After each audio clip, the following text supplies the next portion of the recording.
వాళ్ళకి కోట్ల కోట్ల రూపాయలు డబ్బులు పోసారు కదా, అసెంబ్లీకి ఖర్చు పెట్టారు కదా, సెక్రటేరియట్ ఖర్చు పెట్టారు కదా, ఎందుకు పెట్టారు మరి మీరు? అయిపోయింది. ఆ ఓటుకు కోటు కేసు వచ్చింది కాబట్టి ఇక్కడికి వచ్చారు, లేకపోతే ఇప్పటికే హైదరాబాదే. ఇప్పుడు ఈ తీర్మానం ప్లేస్లో అప్పుడు ఏ తీర్మానం ఉండేదో తెలుసా? ఇంకా రాజధాని మేము సమకూర్చుకోలేదు కాబట్టి అప్పుడు ఏం చేసేవాళ్ళు అంటే 10 ఇట్లా సాగదీస్తూ ఉండేవాళ్ళు రాజధాని.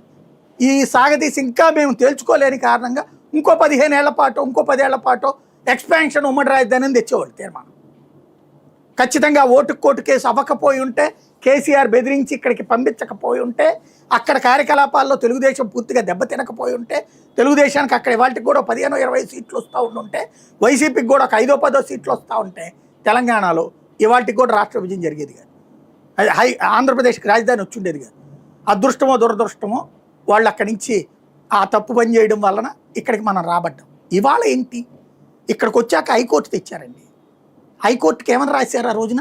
జడ్జి గారు ఎట్లా సంతకం పెట్టారు నాకు అర్థం కాల. అన్నీ సెట్ అయిపోయినాయని రాసిచ్చారు, వచ్చేసారు. ఎక్కడ ఉన్నారు ఆ రోజున? ఎన్నాళ్ల పాటు ముఖ్యమంత్రి క్యాంప్ ఆఫీస్ మార్చేసి ఆయన వెళ్ళి లింగమనేని గెస్ట్ హౌస్లో ఉండి క్యాంప్ ఆఫీస్ని కోర్టుగా మార్చారు కొన్ని నెలల పాటు. 1 రోజు కాదు, 2 రోజులు కాదు.